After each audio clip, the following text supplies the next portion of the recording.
Welcome to the Gravel Lot, the place where bikes are for everyone. The Gravel Lot podcast is presented by Be Free Ride Bikes Apparel, providing a fully customized cycling apparel experience to provide you and your team the attention to detail and personal touch that you deserve. And also brought to you by Grimpour Brothers Coffee, offering handmade coffee roasted weekly in small batches to give you the finest quality coffee to start your day. Choose their subscription service and earn your free bag of coffee today. Also by BioWheels Fit Studio and Workshop in Cincinnati, Ohio, offering you a full host of bike fitting services intended to provide the cycling enthusiast with the most efficient, comfortable, and sustainable bike fit they have ever had.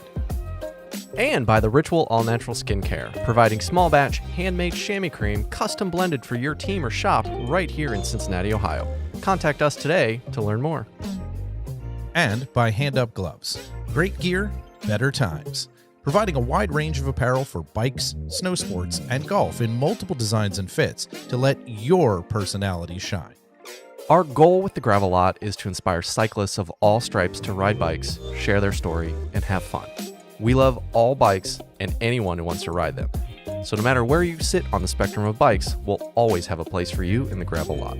And now, the hosts of TGL, John Woolry and Doug McClintock. Hello and welcome back to the Gravel Lot, the official podcast for all things cycling. I'm John, that's Doug, and we are glad that you found us once again here again. I was going to say Tuesday, but it's Monday. It's Monday. It's Monday. We had to move Pushing some recording stuff around. Keeping it fresh. Doug has important bike things going on tomorrow night that are not podcasting related, but we'll talk about them next week on that podcast. So, regardless, here at TGL, we love storytelling, and above all else, we want you guys to know that no matter what ride you are on this week, next week, whatever the week is, you will always have a home here in the Gravel Lot with us. So whether you are a new Pebble or an existing Pebble, welcome or welcome back to the show. We are so glad that you guys are here. If you guys like what you hear today, please share it. Share it with your friends. Talk to us about it. Tell us what you think. Leave your comments. Hit the subscribe button. Do all the things that tell the internet that you like what we're doing, so we can keep doing it. Really, it's really all we're asking. It's not a lot. But No, share the it show. really Share the isn't. show with your bike friends. It's Yeah. easy. Exactly. Make sure to leave all your comments below. Hit the link up in our show notes. Check out our website, Etsy store, or go support us on Patreon. Aside from just visiting our little corner of the internet, as you heard in the intro, go support all of our amazing partners that we mentioned. They all have amazing products and are doing an amazing job at whatever the thing or service or product they supply is. They are all amazing people, and we're very thankful to have all of them. If you want to send those aforementioned questions that John asked you to send, whatever they are, or just feedback, you can do it on any of our social media platforms. We're at the Gravel Lot. We got a contact form on the website, or you can give us a call or send us a text at 513-455-77. Like, you can call and heckle us. Someone told us did the chicken cross the road joke this week. That's what we got. So that's the best one that we got this week. So It was good, and I love it that it sends a transcription email to yes, both of us. So it's very weird. if But I like you guys want to call and leave a voicemail, just know that it's going to get transcribed. So think about that when you're creating what you're going to leave for us in the voicemail box. Exactly. So with that out of the way, John, how was the ride this past? It's fine. I don't have a lot to talk about. I'm in a mood today. I think this is good because I feel like this is going to kind of rejuvenate me. Just in a funk today. Nothing bad, nothing great. Just fun. It was hot all weekend. I think that has a lot to do with it. I feel zapped from the heat. It was real hot. But yeah, no, it's just like it's fine. Not awesome, but it's okay. How are you? I'm good. I had it was very warm this weekend. But I sat in the cool air conditioned air as much as I could in between going outside. Got a little bike ride in with Ellen, which was great. But I watched a ton of bike racing because if you don't know, Pebbles, and I don't have my Legion mug with me, I'm a big fan of the Legion, and they came for everybody. They had a good weekend. that is legitimately like when there is beef or drama or anything, you don't need to stir it up. You can just come and say, look, whatever. I don't care. Look, we know how strong we are. We know how good we are. And that's how you do it in dominating fashion, right? Like, that's how you go silence the haters. And anybody who is out there talking smack or questioning tactics or wondering anything of that, you don't have the hardware, so shut your holes. Peace out. And remember that the mission of that team is the most important thing they're doing. It's not about the hardware.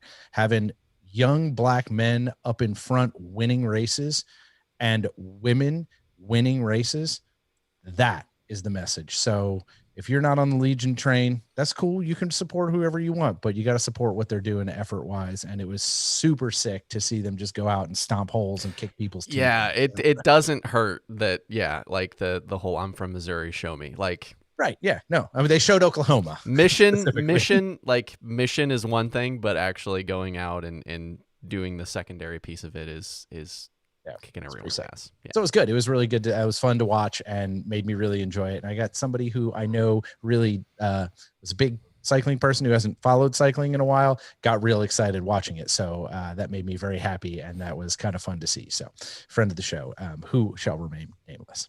At any rate, with all of that out of the way, it is time to kind of kick things off this week. We have an awesome guest joining us, and we're very excited to bring her into the conversation. This fine and amazing person came to us from our very good I don't know, what would you call them, John? Co-creators. No, network friends. I don't know. Are we a network? We're not a network. I don't know what we are. These are incredibly smart and talented people making amazing content that you guys should go download, called Girls Moving Mountains. That's correct. So the folks at Girls Moving Mountains, and hey, Zoom, start behaving yourself. Zoom, trying to bring our guest in. This is the benefits of live technology. Yeah, well, it happens sometimes. So hopefully it works here. But we are really excited because we were introduced to this person from our good friends at Girls Moving Mountains. She has won the Pro XCT series, made the Olympic long team, won the Leadville 100 a couple of times, Belgian Waffle Ride, every NUE National Ultra Endurance race that she has entered. But more importantly, she's a mother, high school math teacher, and awesome, a new NICA NorCal coach. Her name is Larissa Connors, and we are excited to learn more. Larissa, welcome to the Gravelot. Thank you for having me. I'm very honored. It is. But I'm not a new coach. I was coaching NICA team in SoCal. Right, but you're new to NorCal, and if I know anything, NorCal and SoCal don't always see eye to eye. Dude, they're so different. It's crazy. So it is a wild. I like how we have to like clarify that no. This is a whole new world. Even though you're in the same state, California's I guess to be fair, California is big. It is long. It's pretty big. And it's very different down there. Different. You grew up in NorCal, right? Like that's where you cut your teeth as a kid, right? Like you're from that region. Yeah, so I grew up in Santa Rosa, mountain biking in the park that's across the street from my house now, Annadel. And I lived on the other side of the park as a kid, and I would ride up into the park every day in the summer, every single day with my sister. And now we live on the backside, and hopefully my kids will do the same thing when they're old enough to pedal a bike across the street. That's awesome that there's like that connection back home. Not everybody gets to come back home and be that stoked about it, which is good. Well, I grew up in a cool place, so I got really lucky. 95% of my life has been like just stupid good luck. Like swear to God. And then the other 5% is a little bit of hard work, but like I feel like I stumbled into a lot of things. Just like I'm nothing, no credit to myself. Just like, oh, here I am. And oh, wow, luck got me here. Well, I mean, the 5% you talk about, I feel like that's what a lot of people's life is you have a lot of like places where you're cruising and then you come to the forks and then that's where you have to dig in and figure something out.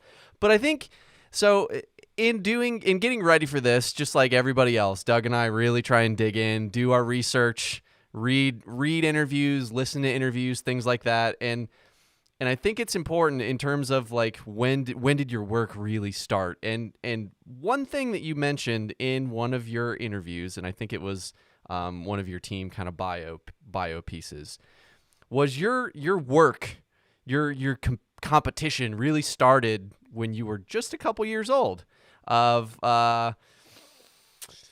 I don't know. I think maybe I don't know how you put this delicately, John. I think it's. I'm not even gonna try and explain this. I'll just let you explain what's going on.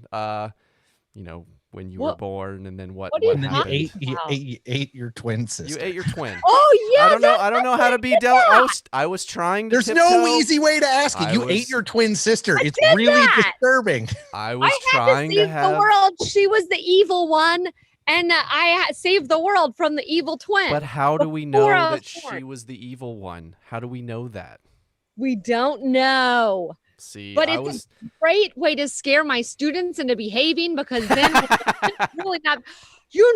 I ate my twin. I'm a cannibal. You better listen to me and sit down and stop talking, or I might do the same to you.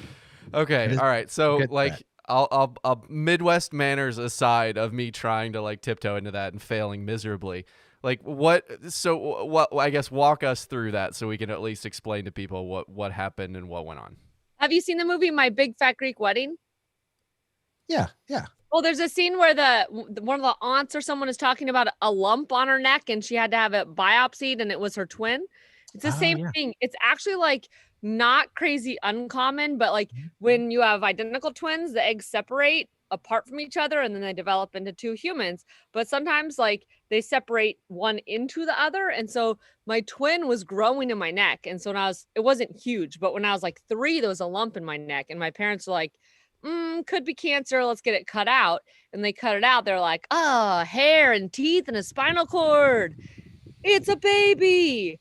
So whoa. Yeah. So how have you processed that? Because you didn't process at age 3. Like, how your parents can't really explain that to you, but like, when did you start to like process that as a human being? I feel like I was pretty young, but I was like 4 or 5 and I knew that I'd eaten my twin, but I was never really upset about it. I was mostly just like, yeah, I survived. Suck it, twin. Right. Yeah. I'm here. What's up? I have twice the watts now. Great. You've set yourself up for success from a young, they do young it perspective. testosterone testing. They do blood dope testing. They don't test you for if you have twin watts. It's true. It's true. It's or true. if you have somebody else's, or if you absorb somebody else's soul. Yeah. Oh yeah. I have some dark arts now, actually. Yeah. Mm-hmm. Yeah.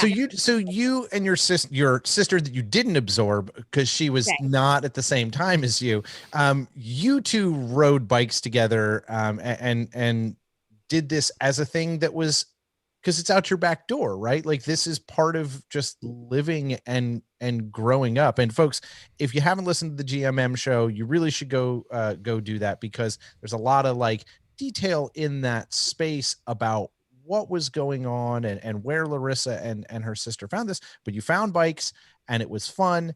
And then you found bikes in college at UC Davis. Like, how did that come about? And how was that like that movement into getting seriously into bikes? How quick was that? And what was that like for you experiencing that? You know, I think I'm like the dumbest human being on the planet, because Santa Rosa has this amazing like junior development program called Team Swift. And it existed back when I was in high school, which is crazy because that was like 700 years ago. But a friend of mine, Leah Whitfield, she was on Team Swift, and and I had a couple other girlfriends who mountain biked, but there was no NICA. It was like the year before NICA started was the year I graduated, and I begged my dreamy calculus teacher to start a mountain bike club, and he just was too busy, so he didn't. But so I rode mountain bikes, and Leah begged me to get a road bike and come join the road bike racing team with her and race road bikes, because there were no other girls on Team Swift with her. And I put her off. And then the week before I moved to UC Davis, I bought a road bike. And then in UC Davis, I realized like, hey, the best road bike riding in the whole world is where I just moved from. Really dumb. Yeah. So what was the question?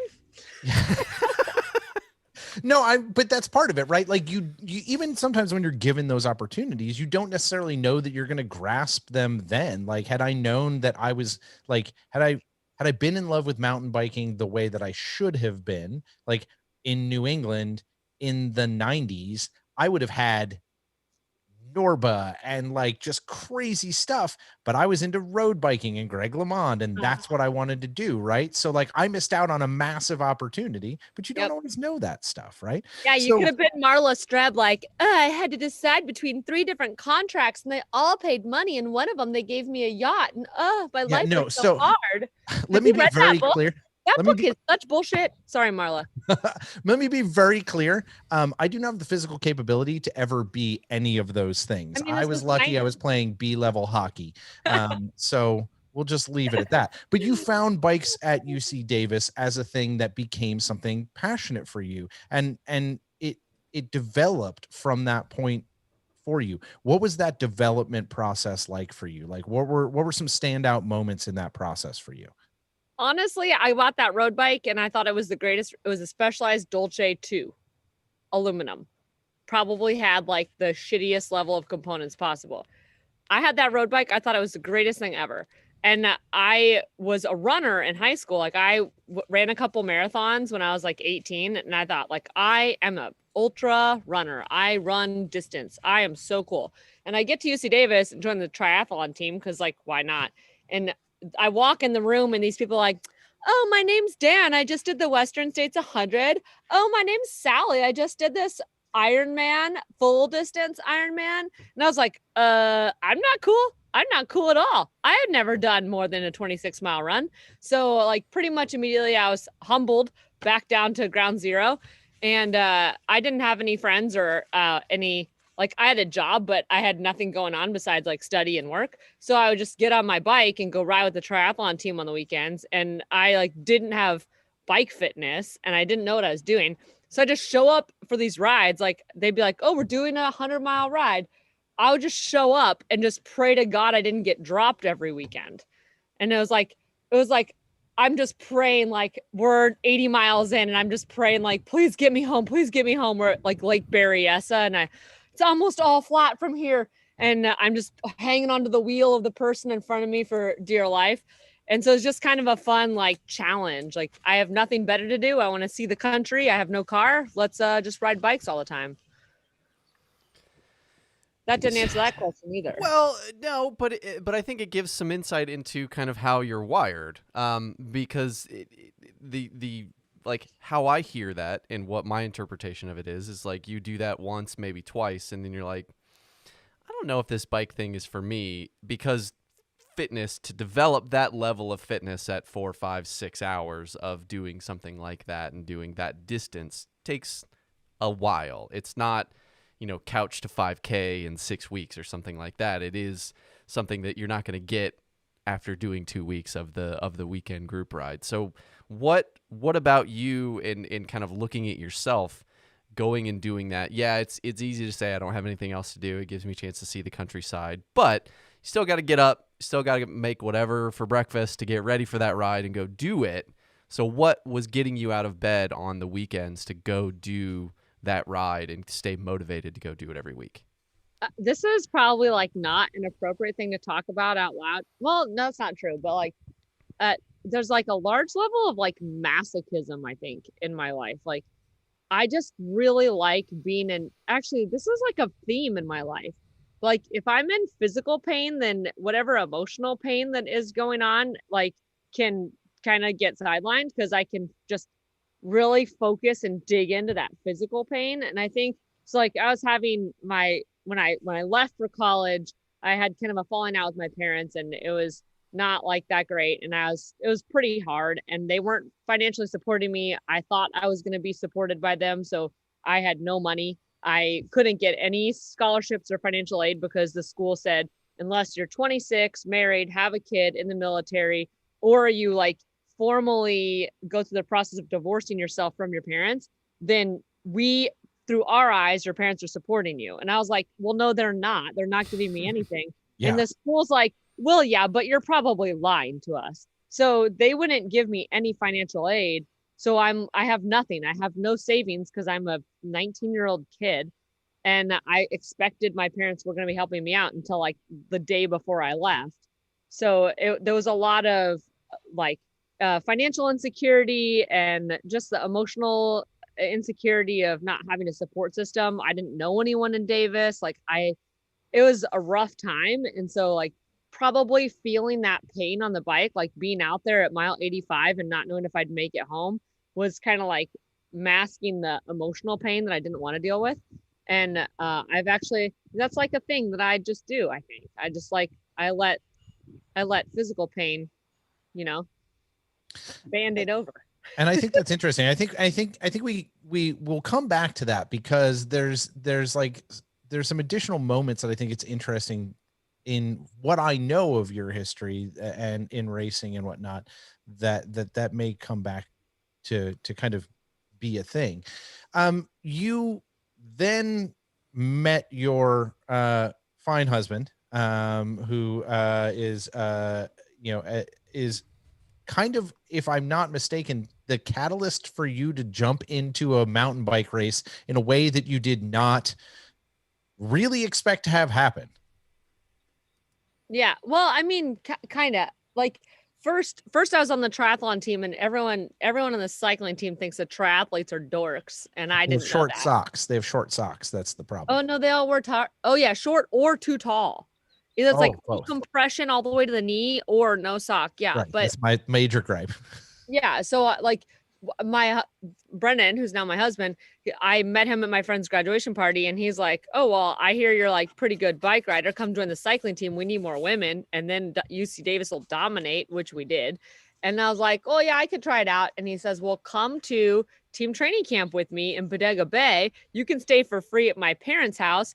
And like, I show up, we just finished this 85-mile, 10,000 foot ride, like King Ridge, the Levi's Grand Fondo route, basically. And it's like, I'm just dead. And I walk in the door and the smell of garlic and onions sauteing on the stove comes up to the front door to meet you when you walk in. And I was like, yep, I'm marrying into this family. This is pretty great. and then like I meet his parents and they're just like the nicest people ever. And they're like, they're scientists and they're so smart. And I don't know, they live on the coast and they're the nicest people ever. And so I pretty much was like, yep, I'm sold. But through that and through like riding with that team, I was like, yeah, okay, cycling's pretty great. But I didn't actually start mountain bike racing until after college, because my first year on the UC Davis cycling team I joined right after the team got suspended. The mountain bike team got suspended for putting pornography all over their home race course. So I joined the team, and my first activity is sexual harassment training, because everyone on the team is required to do it, even if you weren't on the team when this event happened. Yikes. That's like, had that happened now, that would have been like a massive national story. News. Like, yes. Yeah. Mountain biking used to be a lot of rowdy beer drinking, inappropriate behavior, land sharks, if you know what that is. And I feel like it's gotten a lot more family friendly lately, which is good, but things have changed a lot. Yeah, no, and I think for a good perspective. So no mountain biking at UC Davis. You were like, I'm not messing with that. I learned in this. I wasn't allowed to. Yeah, I'm not suspended. So after you got out of college, what was your first mountain biking experience that made you fall in love with it?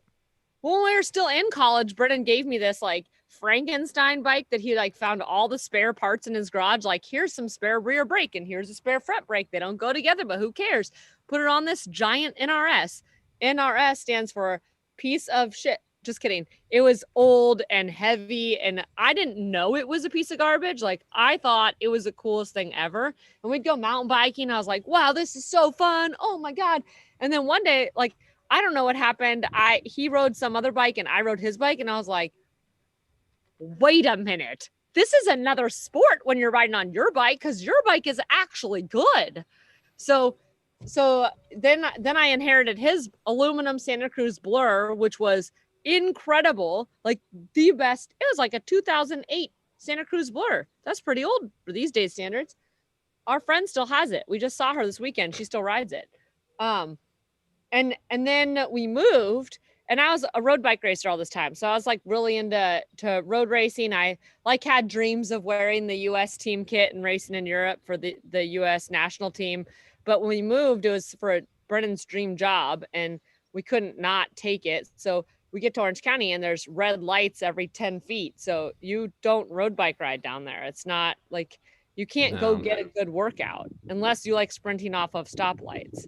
So I started mountain biking more and more. And then I have absolutely no idea how I got convinced to do a Fontana. They have this winter series. I got convinced to do one of their races, and I went out way too hard. This other Christina Turner, the Turner dude's daughter, she beat me. She caught me in the last lap and beat me because I went out way, way, way too hard. And then I was like, that will never happen again. I'm coming back and I'm going to destroy everyone.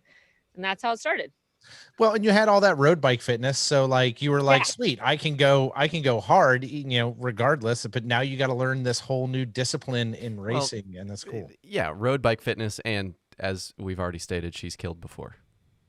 I've killed before. Yes. That is very important for bike racing. If you want to be a good bike racer, find a twin to murder. Right. And I did mountain bike. Dark. I did mountain bike when I was a kid, but my sister and I were like, let's try to make it up Spring Creek Trail without putting a foot down. And like, we thought that was mountain biking. Like, I had no idea like what flow was, or like I don't know. We had no idea what it meant to go hard, or like to just like, I don't know, like real mountain biking. Yeah, we were just kind of trooping off. But that's kind of the cool part of the discovery of getting more and more into a sport is like, oh, this bike is awesome. But then you realize like, wait, it's not, because that's using a screwdriver to pound a nail into a wall. And then when you actually get a hammer, you're like, oh, yeah, this is rad. You're putting your boyfriend's bike up on the roof rack on the car because you're like packing up for the weekend. You're like, wait a minute, this bike is way lighter than mine. hold on. And then the wheels start turning. Yeah, been That's what cheating happened. this whole time, Brendan. I've been cheating this Yeah. whole time. He was Yeah. helping you build extra fitness. I mean, I guess he just had to just try to stay faster than me for as long as possible. Because as soon as we started mountain biking together, I was like, I will get faster than you. That is my only goal in life right now. Well, and you did. Like, you legitimately, like, sorry, that's like the scoreboard, right? But you went out and you built yourself a career, doing amazing stuff in pro XCT, where, you know, getting your start in Fontana, but racing against all of the top women throughout the United States. Like, you won the series. Like, you built yourself a career in that space. And like, this is not an untalented United States. We have really, really talented women who are very, very strong riders. And you have people at that time coming in, you know, Emily Batty and people like that in these races, and you're racing with and against them. When you accomplished so much in pro XCT, you made the Olympic long team for 2016. There was a lot of cool stuff going on. You moved away from that and you left that kind of short track space, and you decided to really get into being challenged by these longer events. And I think it's an interesting thing. Why do you think that long event became something that you really leaned into? Why do you feel that was something that just suited Larissa as a person?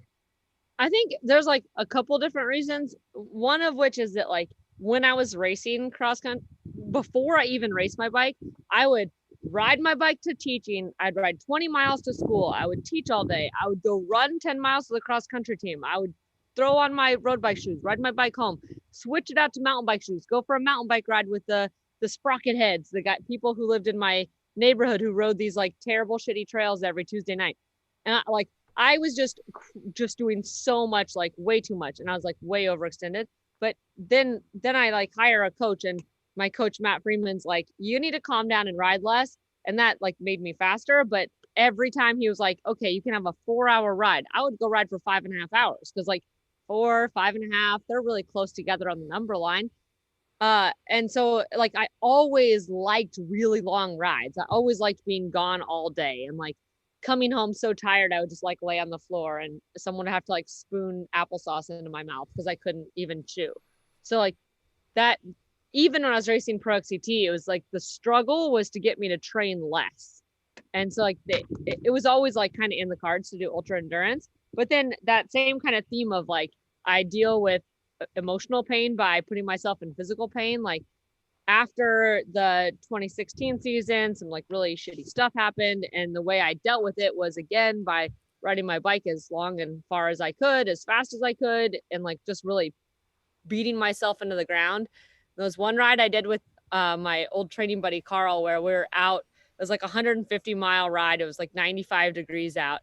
I went way too hard for the first like 3 hours. He was like dying, staying on my wheel. And then I get to mile like 90 or 100, and we're in the middle of freaking nowhere. Like we're in this mountain range in Orange County that like not a lot of people even know about, on this road that no one drives on except for rangers.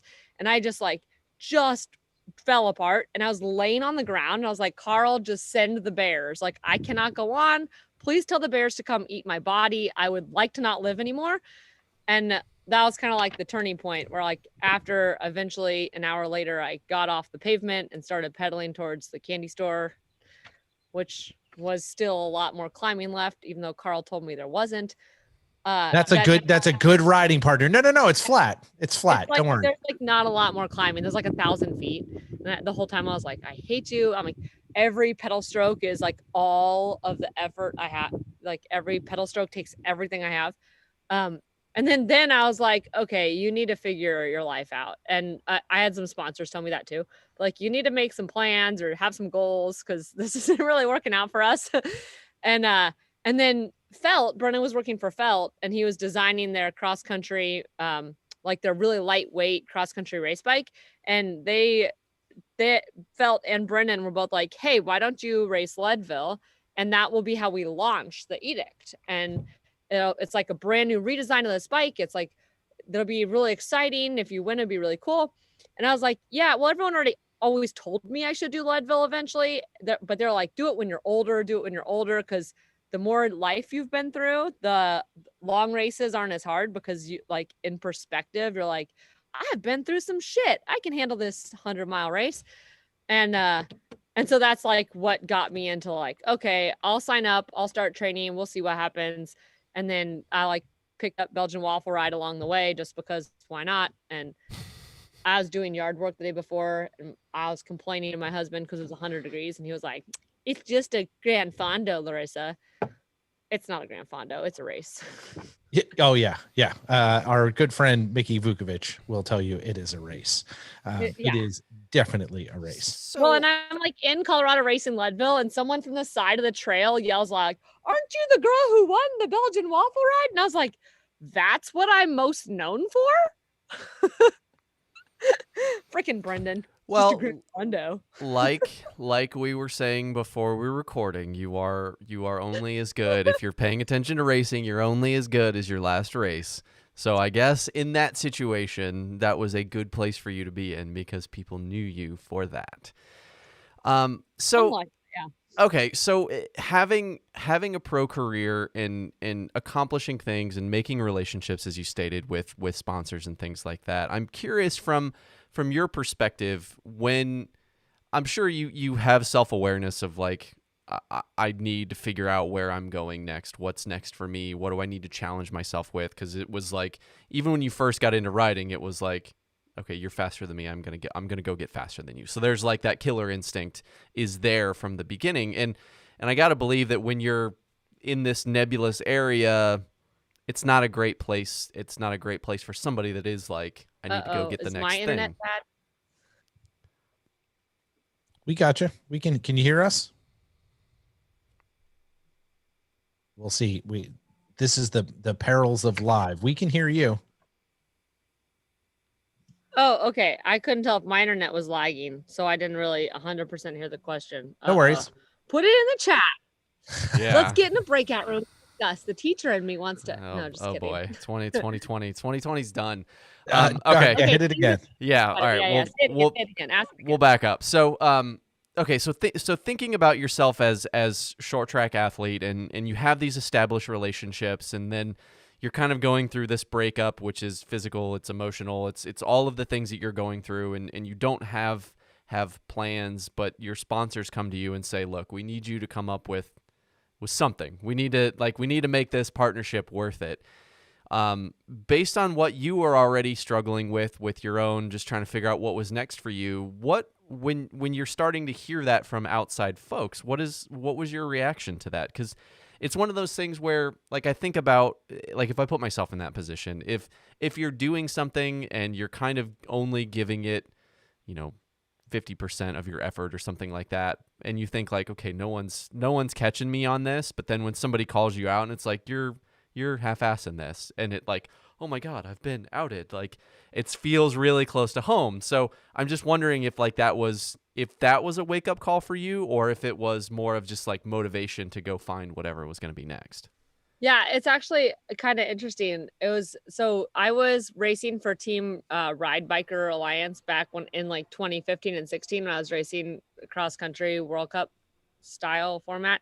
And Scott Tedrow, the owner of that team, was like, he personally like made it possible for me to stop teaching and to race full time and to like be financially solvent through all of this.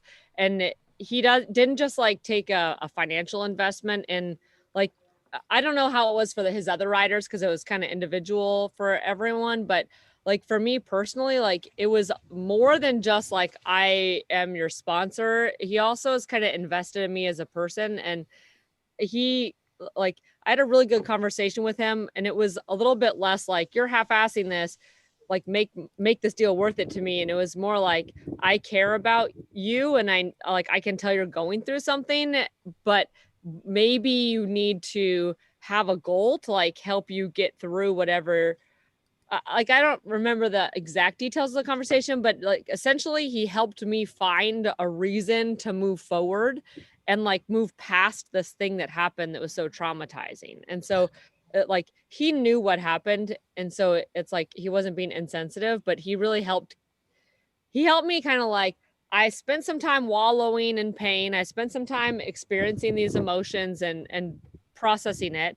Now find something to look forward to and go get that thing and reclaim your life. And so that's kind of like what happened. And you've said already on this show that like, hey, maybe sometimes I use the extension of myself to go do a hard thing as, for lack of a better term, therapy or avoidance, right? Yeah, avoidance. Whichever one. I'll let a therapist actually deal with that with you. That's not our job. Coping is coping. Coping is coping, right? Coping is coping. Sure. That's true. But do you feel that Scott putting a thing out there or saying, hey, let's put a thing out there together, let's work on figuring out what that next thing is, do you feel like that helped you process that time? Oh, for sure. Like I think he didn't like save my life, but he saved my bike racing career for sure. And like a huge, like he saved my year, not the calendar year, but like I would have wallowed in that pain for an indefinite amount of time if someone hadn't have shaken me and said like, get your shit together, Bob. Well, that's what our friends and our family and the people we have around us are for, I think. And I know John feels that way as well. Yeah. Why? I mean, Have you given John that talk? We do that talk. We do that talk every day. That's like every talk every day. Yeah, whether it's both directions a lot of times. But yeah, I think like take Doug and I, for example. There have been times where I've been the blind spot detector for him and vice versa. I think it's nice because we only have so much view of what's going on in our own lives. It's nice to have other people around to be like, yo, like shoulders and shake. Yeah. Whatever that version of shaking is. Exactly. And Brennan's job is like unconditional support and I'm there for you, but I don't listen to him. Let's be honest. He's like, you need to train less. And I'm like, shut up. I know what I'm doing. And then, faster than you. Then my coach is like, you need to train less. And I'm like, oh, Matt Freeman. Yes, I will do what you say. Right. Like Brennan's like, I've been telling you that for years. Yeah, sometimes we can't listen to the closest ones to us. Yeah. There's a reason for that, right? Yeah, exactly. That's why we have coaches. So you mentioned this before recording, and I think this is a good kind of opportunity to talk about this a little bit because you mentioned it a little bit. But in you figuring out, I think all of us go through this of like, who am I going to be? How am I going to define myself?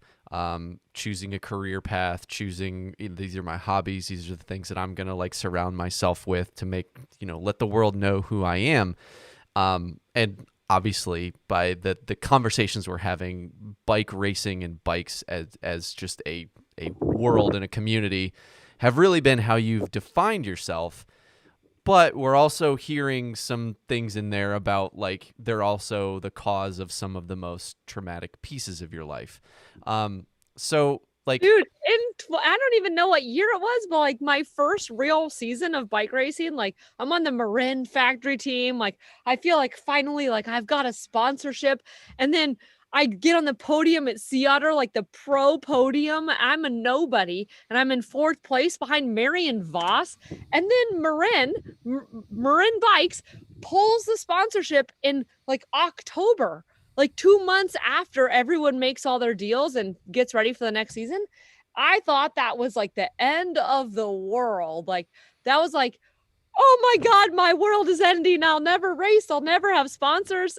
Yeah. Well, you should have beat that world champion. I mean, really, come on. Yeah, come on. I mean, how hard can that be? Well, no, they canceled the whole team. They were like, no more cross country mountain bikes. We're only going to sponsor enduro riders.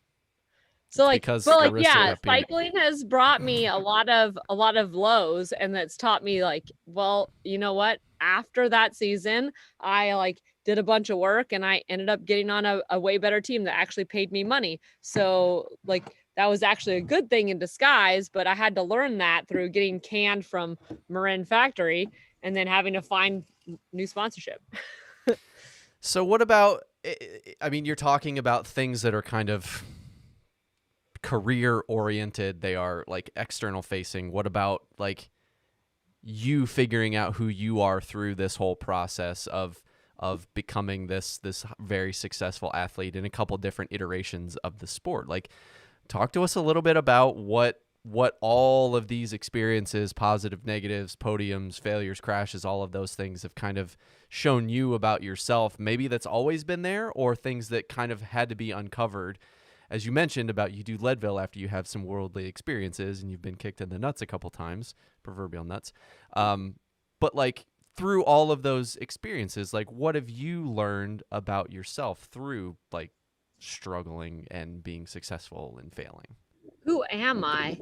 No, I don't even know that I actually have an answer. I don't think I'll ever actually have an answer to that question, because I feel like I used to think like, oh, well, one day I'm going to wake up, I'll be a mature adult and life will be great. And I feel like instead I don't know if everyone's like this, but my life is like, you go through like years of some things, and then you're like, oh, now I am here. And then you go through more years of some things, you're like, oh, now I am here. And every time you like stop and ponder your existence, you're like, I have grown in some way, shape, or form. And like, I'm probably a really late bloomer, because it took me a long time to figure some of this stuff out.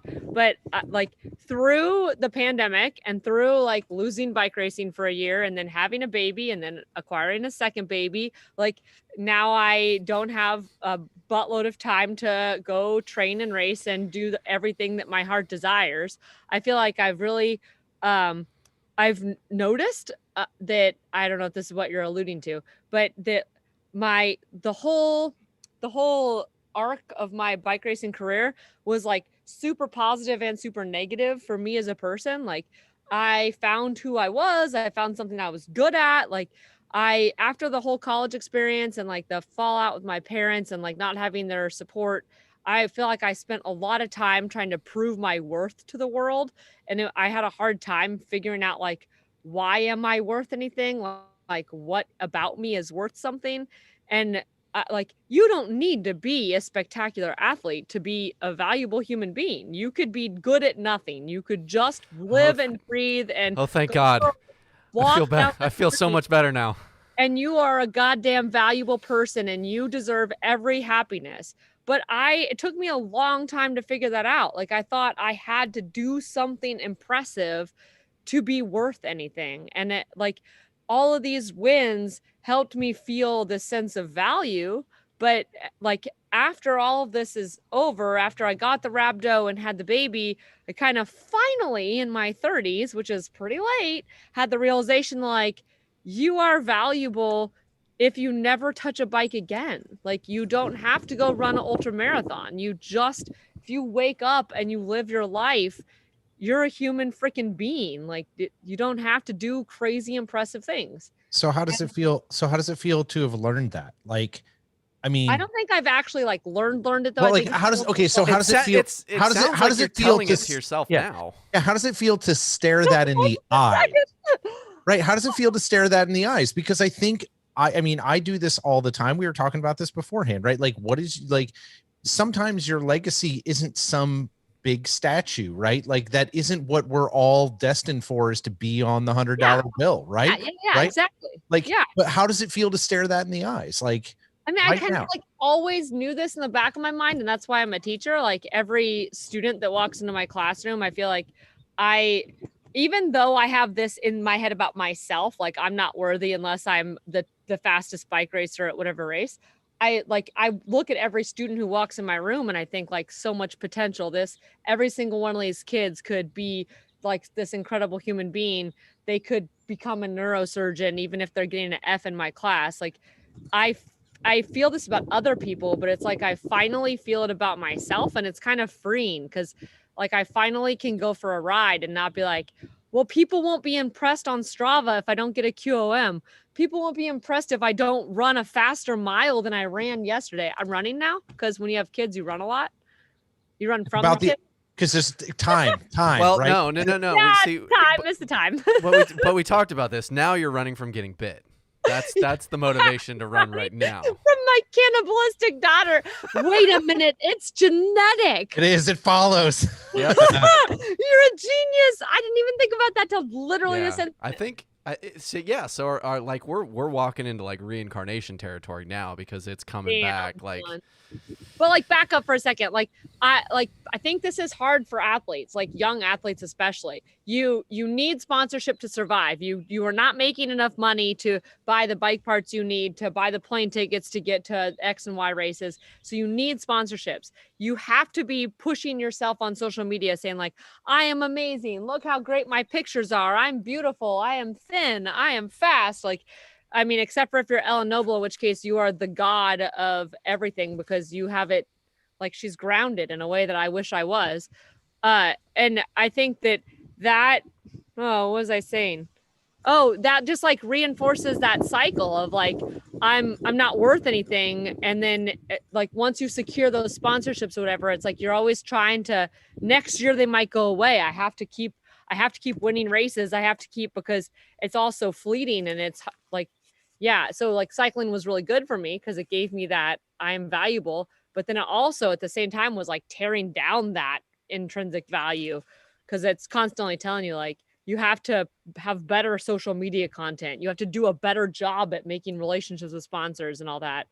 And so it's really hard. I mean, For me, maybe everyone else thinks it's easy. No, there have been so many people that have come on, whether it's our podcast or gone on other shows and talked about the struggle that is athletes in 21st century versus, even going back 15, 20 years where you could just be an athlete and news covered you. And that was how like you got out into the world. You didn't have to have a content strategy. You didn't have to have, a monthly content calendar or deliver a certain amount of pieces of creative for a sponsor in a given month or any of that stuff. No, Michael Jordan was doing the most, and he was just flying dunks and then was like, hey, Nike, I'm going to build some shoes for me. And that's the thing. But like, that was make the them most for me, and then I'll approve the one that I like. Right. That was the most, right? Like Michael Jordan was like just still dunking, and everyone wanted to cover Michael Jordan because he was amazing. Yeah, exactly. It's really like cycling is a really interesting sport. And I don't think that all the social media is bad. Like I like the fact that people see stuff and they see a smiling, happy person on a bike and they might feel inspired, but it like, I really struggled with it. And maybe no one else does, but I really struggled with feeling like always feeling inadequate, always feeling not as good as someone else because they got a sponsorship, or like, not even the other negative side of that is like seeing race results and being like, well, if I was there, I would have beat her. And like, I don't know. I've been very immature and whatever the words are. I'm not a good word person. I studied math. So it's like, that's what this like coming out of cycling and having kids and like kind of coming to this other side of my career has really given me a lot of like, I can be happy for other people. I don't have to have been at a race. They are fast. It is great. And I think that like the whole women's field is moving in that direction of like celebrating each other instead of like competing like tooth and nail.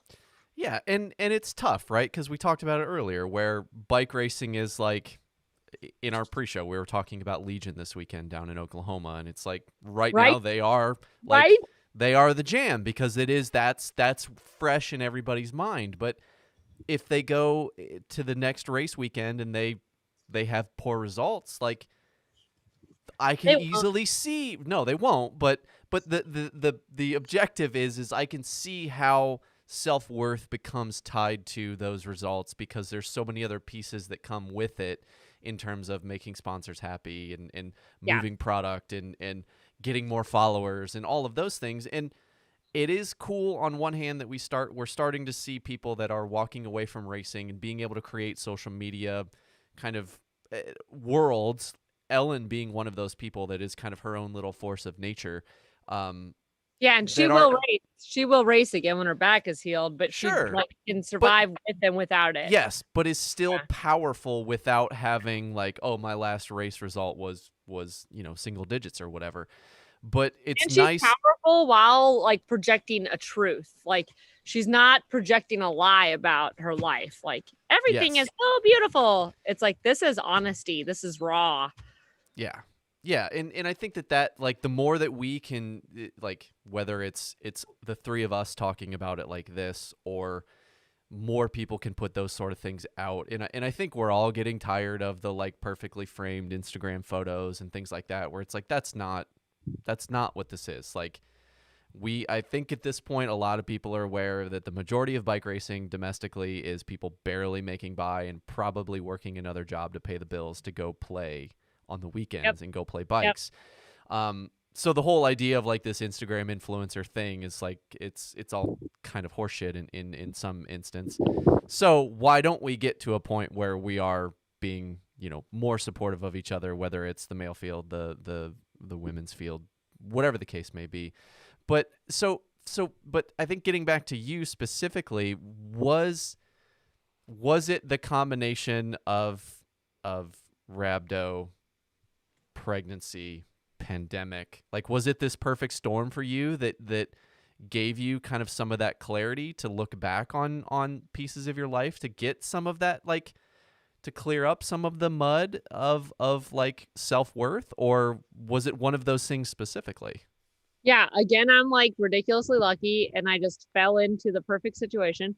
No, like kind of, because the baby, but I think like my my ego and my I won Leadville twice. I will come back and I will win Leadville again. I'm the greatest mountain bike racer that ever graced ultra mountain bike racing. I'm not that egotistical, but I'm close to that. Like we're gonna cut out that snippet and we're just gonna run a Facebook ad with just that ad, and your photo live. Okay, but I see what you're saying. Like that's how you're gonna. That's how we're gonna promote this. Yeah, forever. Oh, yeah, good. My we are kidding. We are kidding. But I think that like so first of all, the pregnancy really slammed me pretty hard because I was racing and having a great time and winning all these things, and I thought I was the shit. And then I like thought I would never race again because the rhabdo, and then turns out it was also pregnancy. But then I like built my fitness back up in 2020, and I was like, well, I'm gonna go back and I'm gonna re-win Leadville. Like I'm gonna reclaim my title, and I have the mom watts now, which like I've heard makes you ungodly fast. But then, like the pandemic took that away. Like I honestly thought Leadville was going to happen all the way until like June, and then I was like, "Yep, not going to happen." And now we have 2 toddlers, and I am lucky if I ride my bike twice a week. And I think that it just like I'm just really lucky that I had a really hard time with like the idea of when do you have kids, when do you retire, when do you like shift your life, and it's not been easy for me to transition like from I am a bike racer to now I am a whatever, but I think it's made it easier for me to accept the fact that my life is shifting. And like I don't like using the word retirement because I don't honestly believe I won't race my bike again, but I'm not training right now. I like my coach knows he's on pause and he's super flexible and super chill about all of it. And I think he knows that like deep down I can't survive without being competitive, but like I'm moving in the direction. I feel like I'm coming out of the closet. I'm retiring. No, I'm not retiring, but I'm like that's the second clip. I'm coming out. No. I'm coming out. I mean, hey, it is June, so hey, we're here for this. Yeah. Sorry, Brennan.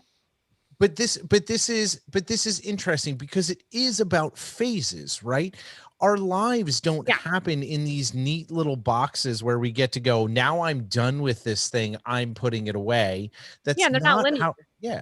We don't get to choose that. So this is about phasing things and just being in a different phase right now where you are being a mom, working on the family, right? The bike has to take a back seat because of this. It doesn't mean that you are like putting up a banner outside the house that says, I'm done racing, I'm never doing this again. You don't have to do that. That isn't like post it on Twitter, throw it on Facebook, I'm retiring. Who would ever ask someone to do that? You don't even have to ask yourself to do that. So you get the luxury that we all have, which is to say this thing isn't right now. Yeah, right. Exactly. So as you look right now, right, obviously and I think this is my favorite phase, that you have acquired a second child. I love that. It's so brilliant because it's a great way to share it. You're in this space where you have two kids. It's now summer break for school. You're a full-time high school teacher, which is a buck wild thing for me to think about. I cannot imagine trying to mold young humans of that nature. Oh, it's so much fun. I'm sure it is. Like, you are juggling other things right now. Like, as you enter this like coming into the fall, you've got these two young kids, you're going back to teaching, you're re-engaging with coaching in your new home. Like, how are you feeling about this kind of new phase you're in? What are you excited for? I mean, I'm excited about a lot of things, but like honestly, I'm really struggling with it. Like I outward facing, I am smiling and the pictures on the internet are happy. But like I left my last school, Trabuco Hills High School in Orange County. I really love. We sold our house in Orange County where we lived for 10 years. The first house we bought, and we renovated it and made it beautiful. We sold it like right after we finished renovating it. I had to say goodbye to bike racing for a while because of the baby. So like I've said goodbye to a lot of things recently, and I don't think I like ever really give myself the like the grace to let like acknowledge that hard things like are hard. And so it's like my mindset, and this is from bike racing, or this plays into bike racing a lot, is like just push through, it's gonna be okay. You have to keep pushing. And instead it's like, this really sucks, like I'm really struggling and it's really painful and it's like affecting my relationships and stuff. So I'm still struggling with it, with the idea that I can't just go ride 5 hours every Saturday and Sunday. And I even was doing that up until a month ago when baby H came into our life. So it's been really hard, but I am, then I stop and I remind myself, like, this is what I've always wanted.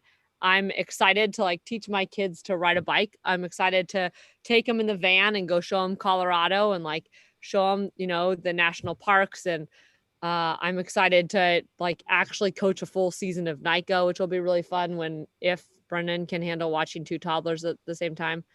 I don't know what's going to happen next fall.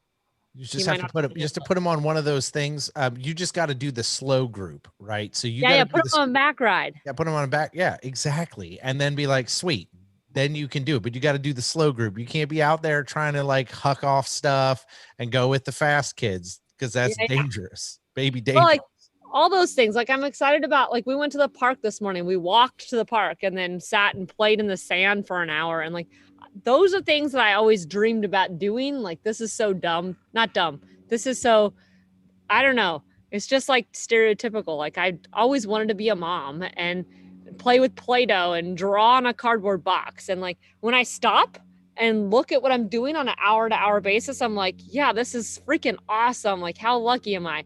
But then there's times where I'm like, I wish I was riding my bike, or I see on Instagram, like so-and-so's in Montana racing Missoula. And I'm like, oh man, like those trails are so pretty. And I have to like remind myself, like, calm down. It's a season in your life. You're home right now, drawing on a cardboard box. It's freaking awesome.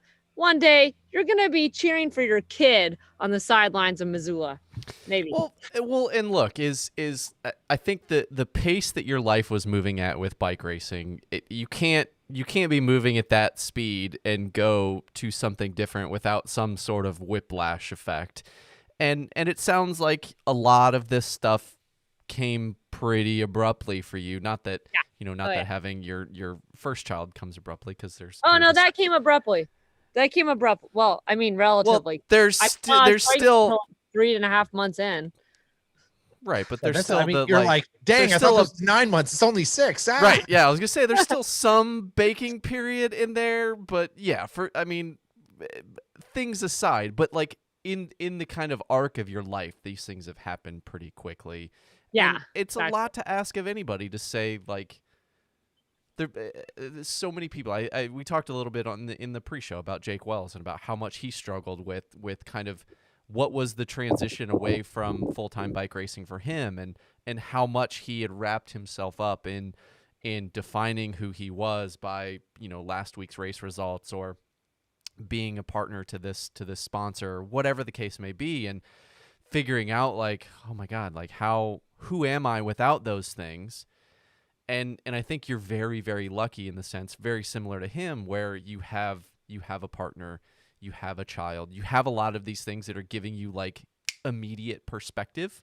And Yeah. you're saying all of the right things by like having the perspective of like, I can't wait to have all of the same things that you've discovered in your life and being able to then share them with your children. Like the idea of having those be future facing has to be really awesome, but it's also it's crazy to think that you're not going to have some whiplash from exactly going out and kind of living your life the way that you were living it, where it was being at that level of bike racing is a very selfish existence, and it's you become you become so used to just like, this is what I do. I run my own life. And you know, I think back to, or I think to things like my my father-in-law, where he's 82 and he's been on his own since his my wife's mother passed away 16, 17 years ago or whatever.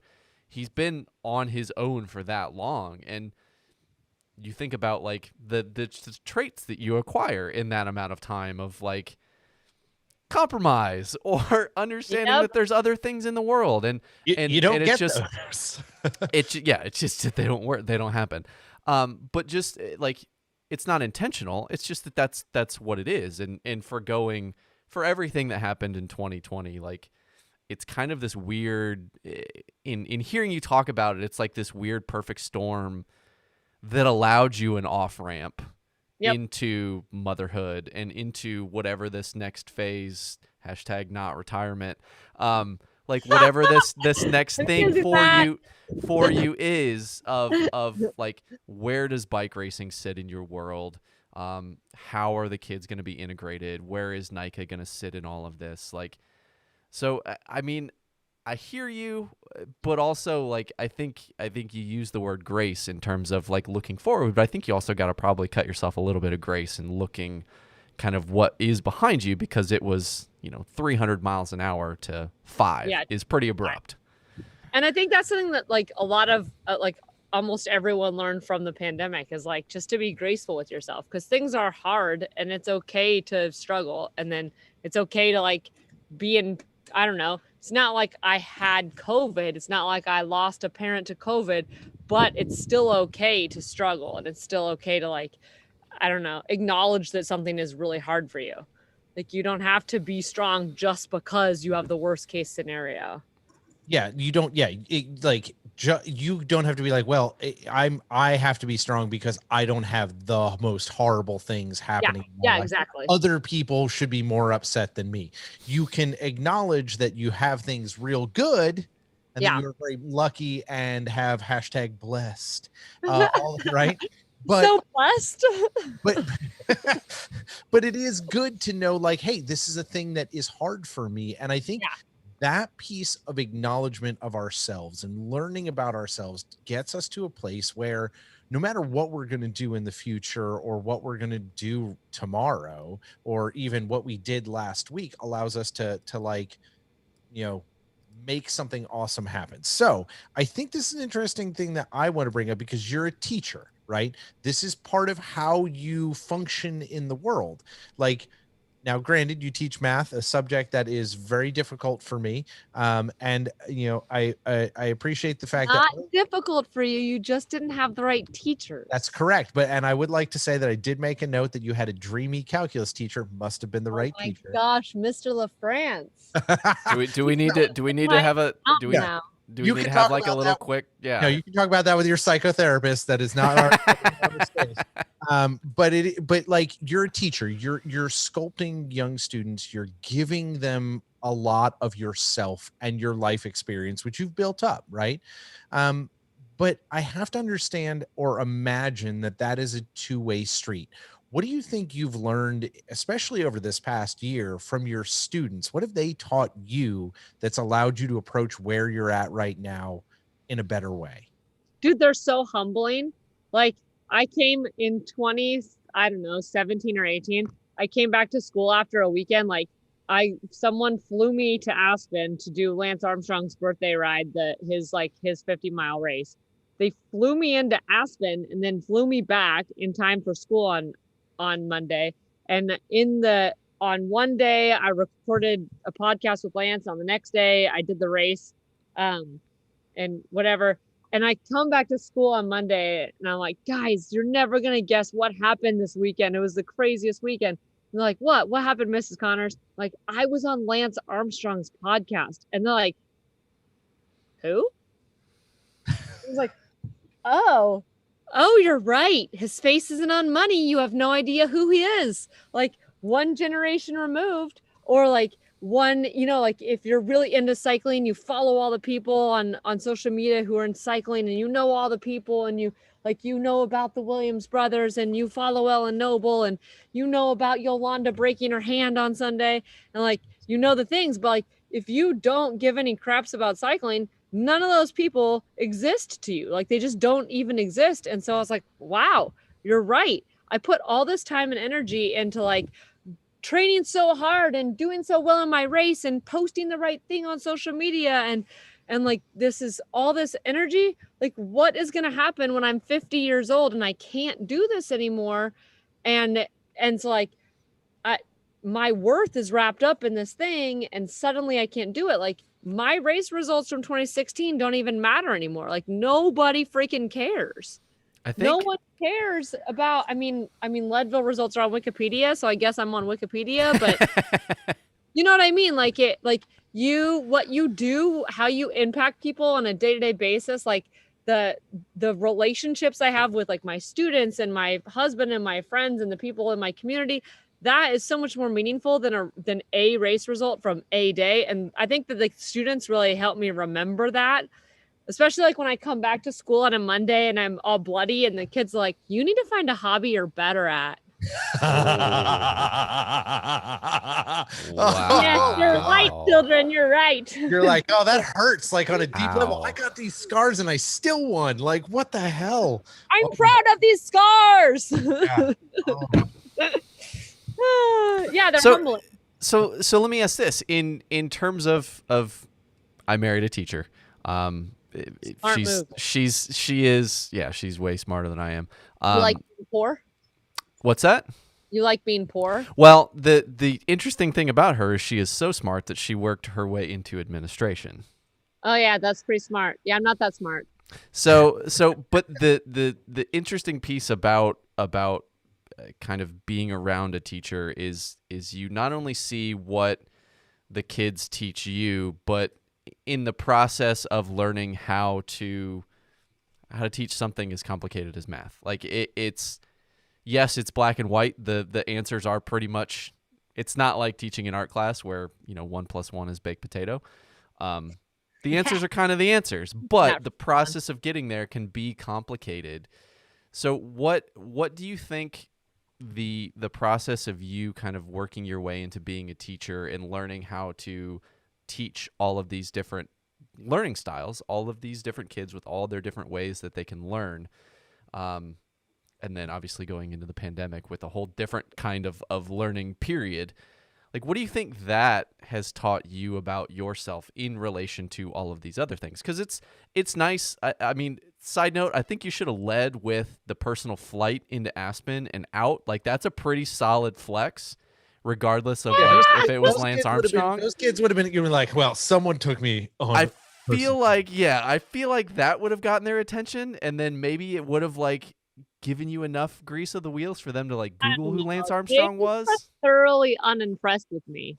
They're like, Mrs. Connors, you crash your bike every weekend. Like, not impressed. Are you on TikTok? No? Okay. Talk to me when you get a TikTok. Right. But right. I think I don't really like, I'm not like an intelligent human. Like, I feel like I'm not well read. I don't have facts and references to back up the things that I say. And like, that's probably a personal flaw of mine I should address later. But I'm not intellectually intelligent. And I think that just my style, and again, this may be a personal flaw, is to attack everything with just like an overabundance of enthusiasm and like pretty much if you're like as enthusiastic as possible, A, everybody's going to have a good time, and B, maybe there'll be some good results as a side effect. And like, that's what happened with bike racing. I'm just crazy enthusiastic. I freaking love riding bikes. Like every race is just like freaking a blast, but training, like doing those intervals, I have so much fun and I get so much satisfaction out of finishing a set of intervals. Like any given freaking Tuesday, I'm out there like cheering. Like I just crossed a finish line because I finished a set of intervals I didn't think I could accomplish. And same thing's true with school. Like, and that's I think what I've learned. I don't know what the question was again. Sorry. I guess I don't listen. But like, yeah, I'm really enthusiastic. Like my goal is to make the kids excited and to like give them a reason to care. I don't care how hard or how easy it is. If you're like excited about it, you're willing to, like do anything. Yeah, you're willing to dig. Yeah. And to be fair, we're on your bus, so you're driving. Like this is we're along for the ride here. We're going everywhere. But I think what you're saying is I love that you mentioned like that you have like I love my scars, because I feel like that very much represents a lot of like your approach to life is like in I've met a lot of people in my life that say like, well, I'm not, I haven't read 1,000 books, or I haven't read this person, or I don't feel like I'm intellectually smart. Like Doug uses words all the time. He used one right before you hopped on that I was like, while he was telling me, I was like, I was like, I don't know what that word is. Like you're gonna have to use. I was raised by an English major. It's not my fault. What's the word? Say it. I don't even remember. That's how. I don't know. Did I say? That's how smart you are. Did I say lugubrious? Because yes, that was there it was. Perfect. Okay, yeah. What does it mean? It's like sounds like flubber. Slow and stuck. Oh yeah, it sounds slow and stuck. Doesn't it? Yeah. Right, but see that's where I was gonna go with that is okay. You don't have those like academic credentials in your head, but you have scars, and the scars tell a story of experience, and your experience has. I would argue that that's worth way more than reading a million books. Like books are great. Books help you get more perspective, but scars give a lot of perspective really quick. I don't think it's worth more. I really appreciate those people who like really do the research and dig. And then I just throw out words. Yeah. Yeah, but I mean, I can throw out dumb words that I read someplace, but I like, and that's fine. But I think the things that make me the most me, and the things that give me the most ability to thrive in the world in whatever jacked up way I'm thriving,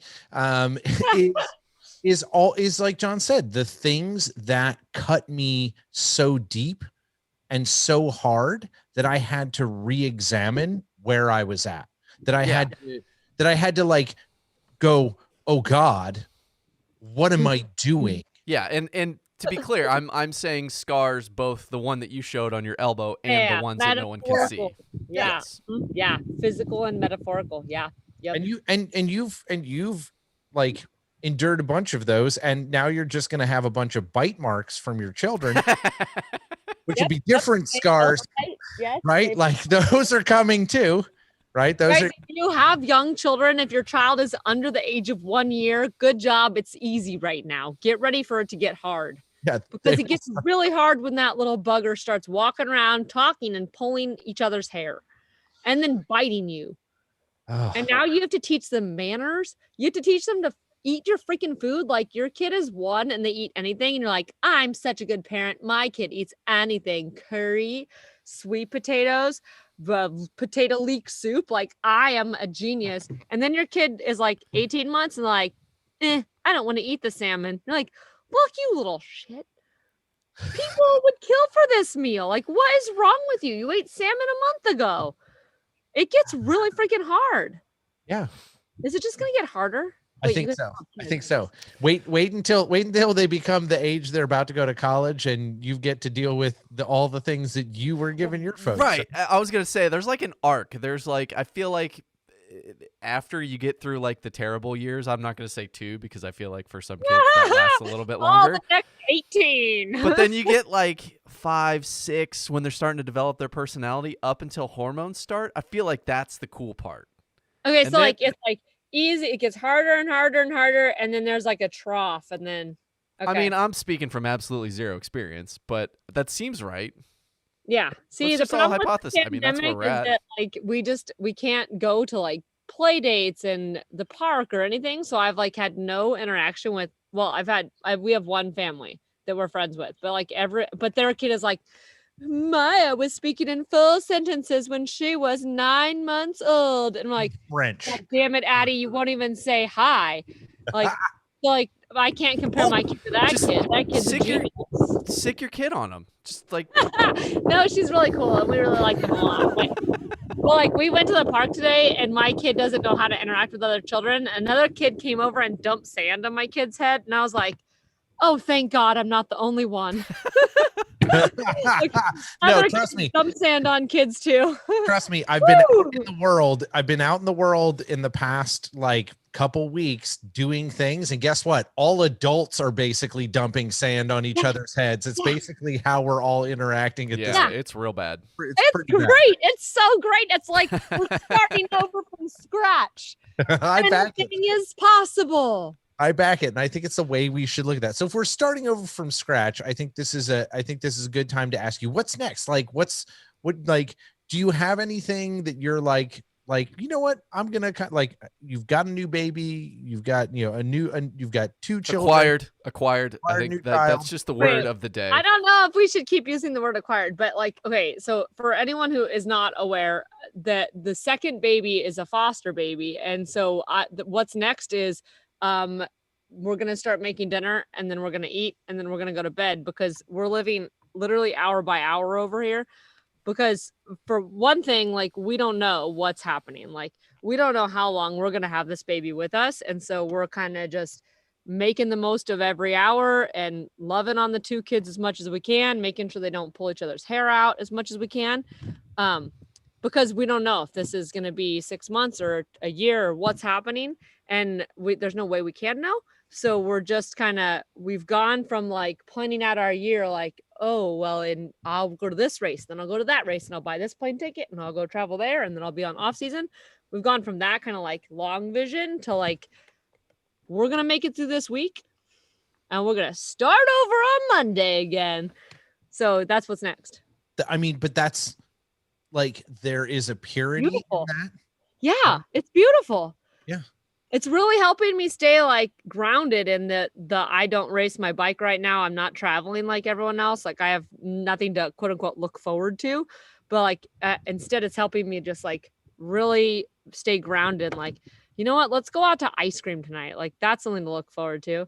And that's freaking awesome. That's a great idea. I kind of want to do that now. You're a little far away, but John, we could go for ice cream tonight. Yeah. It's kind of late. Don't you guys think? The ice cream that late in the evening, sleeping on that ice cream. That's a lot of sugar. Right? Look, our stomachs are basically like fast food impervious. Like, we're not bike racers over here. Sure. Like, we don't train. We've never trained. That's not a thing. We can do whatever. We eat garbage all day. Good. How we roll. Good for you. Good for you. I'm on that. I'm heading that direction. Let me tell you what, being slow is like one of the greatest things in the world. It's so liberating.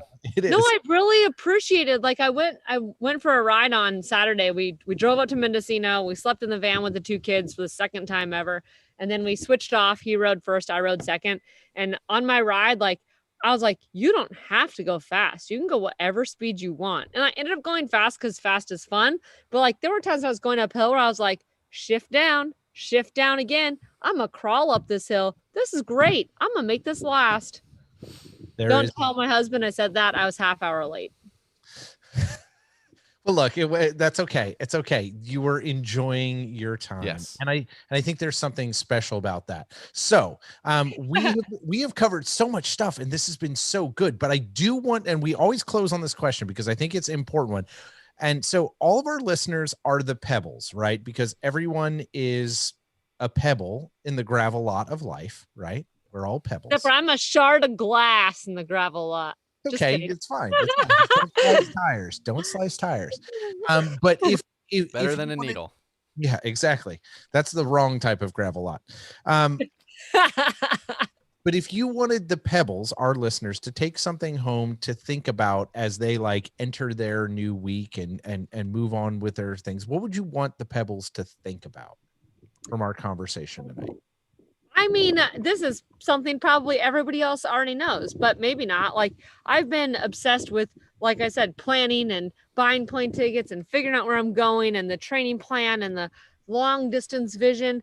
But like, really, truly, there's a lot of freaking beauty in just like what's happening in this moment right here. No to-do list, no ambition about like going to go on a 3-hour bike ride, or like even if you're on a bike ride, just like looking around and appreciating like what is in front of you or what is around you, and like just immersing yourself in whatever moment you're in. I don't know. That's what right now, that's what's making me happy. I love it because it is a pure way to live, regardless of if you're setting crazy goals and then doing them. You can't, if you're at Leadville and you're winning Leadville, you should probably be present for that moment. Yeah, dude, having the moto escort for the last mile, like I definitely soaked in every minute of that, because that's good. Not a lot of races I've done where it's like you get a moto escort by yourself. You're like, can I get on your wheel? Can I get on your wheel? He stayed pretty far ahead of me. I was a little pissed. Not gonna lie. Can you tow me, please? Yeah. Here's my bungee cord. But still, I mean, at I think Larissa, the moto guy held me upright because I kept falling over. So he just rode next to me. So if I started to fall over, he would push me back upright. Because that, like, on the end of day one, the rhabdo was so bad already, I couldn't straighten one of my arms. And so I kept falling over to the left. And I actually like twisted my ankle pretty badly on one of the falls. But I crashed so many times that these people who were around me were like, she's not good. And so he rode there to like push me back upright every time I fell over. Maybe that's one of those situations where you don't want to necessarily be all that present. Or I don't know. Maybe that's one of those where you get the cool scars. I don't know. I don't know. I have such a hard time with that whole story because like part of me is like really proud of myself for pushing myself into that place. Like that you can push yourself so hard that you go past what's physically right. But then also I know that's like wrong to be proud of that. And I shouldn't like glamorize like going that hard and getting rhabdo. At least that's people say that. Yeah, I mean we are who we are, right? Yeah. And we're always changing. That's part of it. Yeah, we're always changing. Deep. This is a deep podcast. Well, that's how we roll. And it's but it's not, because what you just said is really simple. Like being present in every moment, whether it's as a bike racer or as a mom. Like it's so easy to skip over of going to the store with your significant other or little things like that you just, I don't know, when those things aren't available anymore, like we all experienced last year, you don't realize how important some of those just kind of dumb, not necessarily mindless, but like simple experiences can be. So hopefully as we like start to go back to normal and things start to feel a little bit normal as they are in Ohio here, but like be like thankful that those things are cool and that those things are fun and you get to do those things. Yeah, because like we've been doing them all this time, but now you're watching other people like get on a plane and go to Cabo or get on a plane and go race their bike in Switzerland. And you're like, I'm still here drawing on cardboard boxes. Then you're like, I'm freaking drawing on cardboard boxes. This is awesome. Yeah. We're going to Play-Doh next. Play-Doh smells awesome. It still smells awesome. Did you sweat a lot on your ride? I hope you eat a lot of Play-Doh. No, that's true. The Play-Doh we used to make in like elementary school and like kindergarten. That stuff was tasty, very salty, and I like it. Yeah, I do like potassium or whatever, sodium, potassium. I'm so like light Play-Doh actually. Yeah, no, that sounds delicious. I think if you can you make Play-Doh with like some sort of your brand of mix in it? Sounds like a business opportunity right here. You might want to get the TM out, like the TM. TM. Oh no, I have a business business idea. I have a business idea. I need to know if you guys know if this exists. Okay, you know how like people like taking a picture of their bike in beautiful places, but their bike is standing up by itself? Yeah. Does anybody make a bike pump that like fits in your pocket or on a little frame mount or in your camelback that acts as a stand so that like it's like the right size to hold up your pedal so you can prop your bike up on the salt flats in Utah, stand back, take a picture? Does anyone make that? No, I don't think they do. And if It's a freaking good idea. you could make it clear. Well, that's what I was thinking. Like, if there's it doesn't need to be clear, it just needs to be like kind of skinny and have a platform so it can like sit on the ground. Like a stick is great, but sticks break. right, And right. there's But if no it was stick like, on the salt flats. if it was part of a frame mounted pump that you could, if it like pulled off and had like other tools on it that you could like put it sideways so it would be invisible. Yeah. So then it would all be like part of one. That's awesome. That's like the Like I've social media never multi-tool. tried to do that with a pump, but then I was like, well, if my pump was the right length, that would be fine. We're That'd gonna be great. we're I gonna already have to have take that. we're gonna have to take this one offline because I feel like we're sharing too much right now. All right, Yeah, we're you giving guys away our test secrets. out. Go test out too. every pump on the market and find the one that works, and then like tell them like you need to market this as this. But also one other thing, like e-bikes are cool, but I need an e-stroller. Does that exist? Like, so when I'm running with the kids, when I go uphill, 50 pounds of toddlers and a bike stroller, that is a lot of toddler. Like you can't push that up a hill. That's freaking hard. It's just like that bike that Brenda make you get when you were first getting into mountain biking. I mean, I don't know what the problem is here. And then when I start running without a stroller one day, I'll be like, whoa, I'm so fast. It'll be just like be back in high school. You'd be like, wow, I can pull off a 6-minute mile again. Wow. Oh man, one can only hope. Well, this has been absolutely awesome. This has been so much fun. Pebbles, thanks to all of you for joining us tonight, old, new, whatever. We can't do this without your support, so make sure you subscribe, follow, and engage. Click the like button, do all the things. Go to thegravelot.com, follow us there. Figure out how to become a Patreon supporter today. If you would like to become an awesome, super great friend, send us your recommendations of awesome people like Larissa that you would like to see on the show. Link us to them, connect us to your friends. We want people with great stories who are diverse and interesting throughout this beautiful world of ours. We got some really awesome guests coming up in the later half of this season, but we're still looking for more folks, so send them our way. Or tell us what you think about the bike stand frame pump e-stroller idea, because I think Yeah. I need feedback here. yeah. I think this is good. I think we got something here. Yeah, it's a good idea. All right. Freaking genius. Yeah. All right. There's So no sticks on the salt flat. How are you gonna take a picture of your bike on the salt flats? yeah. Yeah, and there's nothing to lean it against. There's nothing, just salt. Yeah. Nope, it's not good. Okay. All right, This is so fun. So as Doug said, thank you guys so much for being a part of this, for bringing us your ideas, and just joining us each and every week. So in addition to you guys supporting the show, this would not be possible with the people that we're getting ready to list right now. So we encourage you guys to go support them. Click the link in the show notes, add whatever discount code we tell you to add here shortly, and support the people that are supporting this show, because between you and them, that's the only way that we're really making this happen. Absolutely. Before I get super deep into the ad reads and make Larissa fall asleep as a mom, Larissa, John, do we have any AMA questions rolling in here right now? We do not. A lot of people enjoying some of the ideas and a lot of our hypotheses about when kids are good and when they're rough. Oh, that's good. That's good. Tell me, what are we really hearing? Are we All right. publishing? Well, then we've got a lot of people agreeing with the hypothesis that like after the terrible twos, it gets good until they get hormones. Oh, thank God. He's gonna kill me though. You'll make it through. So all thanks to our sponsors. You've been amazing. Our good friends at bfrbcycling.com, Be Free Ride Bike Cycling Apparel, keeping us outfitted. Awesome new kit drops. If you are looking for some new stuff, they've got some great new kit that's just coming out this week. We've been working with Adam for several years now for our kit, the TGL kit, along with a number of teams. If you're looking for custom cycling apparel or really awesome stuff for just general use, go to bfrbcycling.com and take a look how they can help you get you and your entire team outfitted for this new season. And also buy the caffeine from Grimper Brothers Coffee. You guys have heard us talk about it now for almost 3 years. Follow the link in the show notes. Head to grimperbrothers.com now. Check out all of their different blends.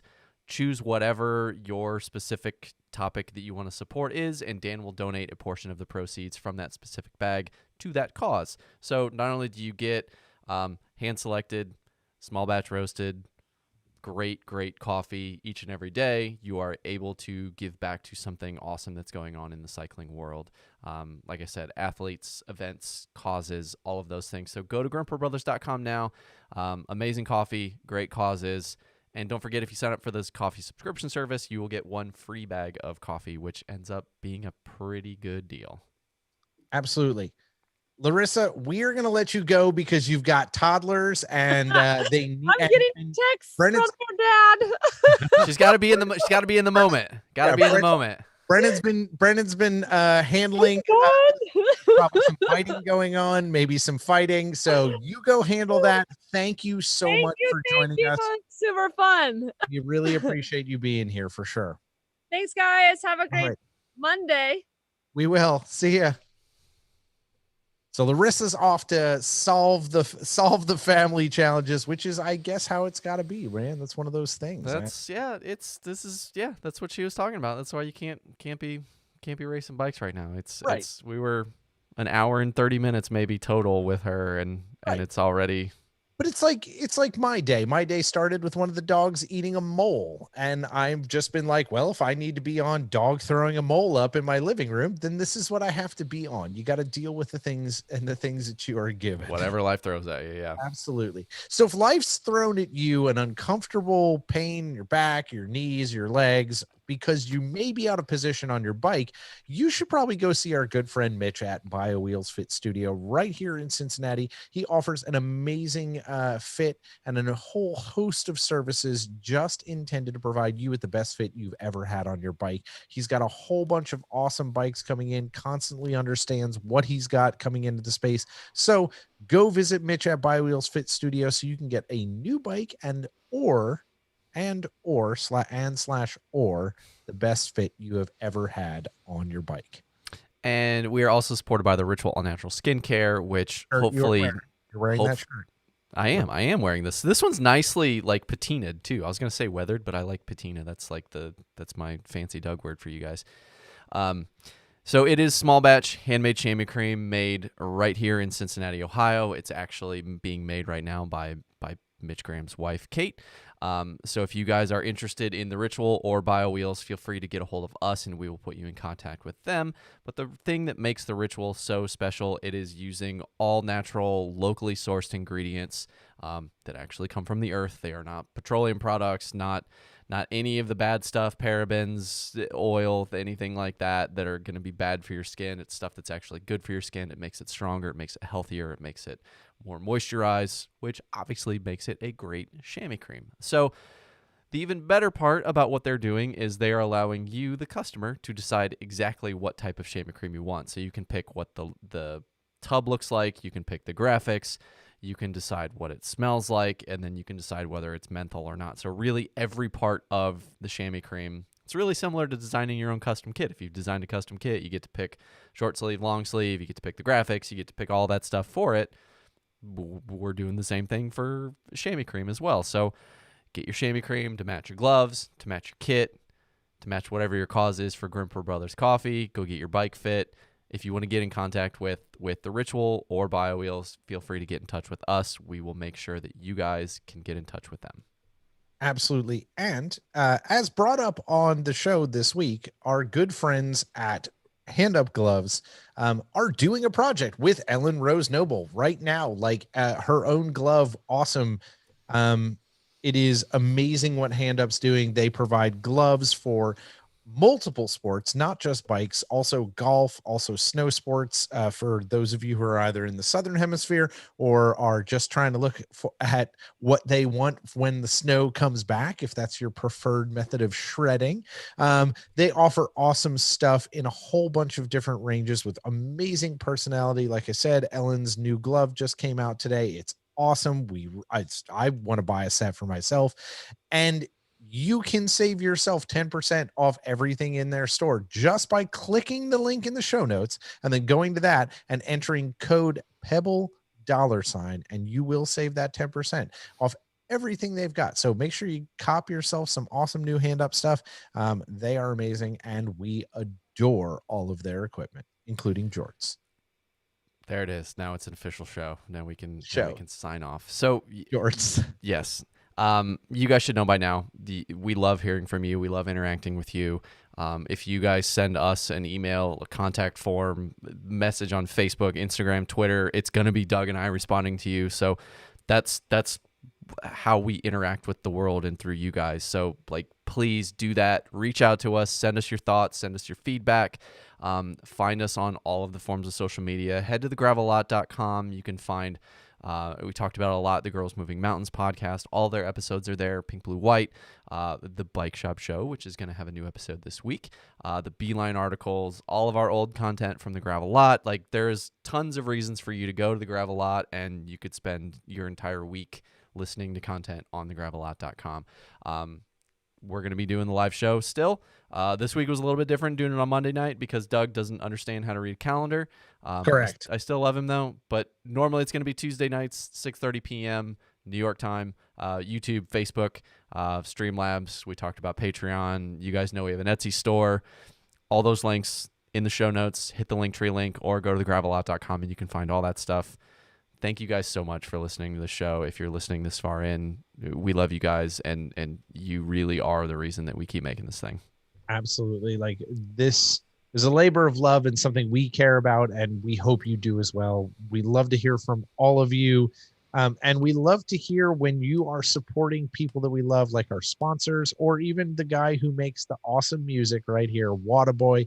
Go check out the link in the show notes. Check out all the awesome music. John's working on another project, and it was my first selection. Yep. First selection. That's how we work. Like, because it is good, legit stuff. So click on the link in the show notes and check them out on all the major platforms. That is all for this week. So make sure you subscribe, follow, and engage, because as you know, decisions and trails are made by those who show up. So if we don't see you on the trails this week, we'll see you next time. Bye, John. Bye, Doug.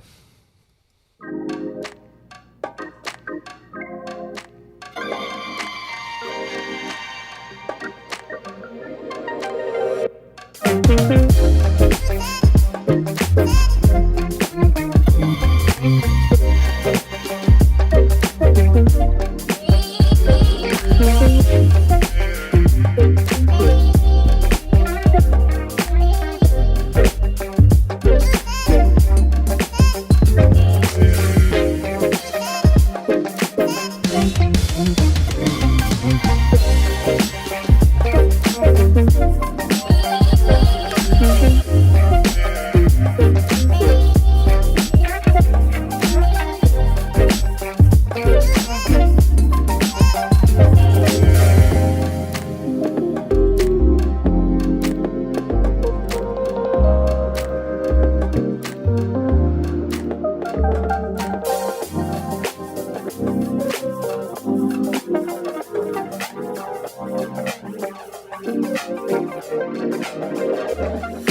you.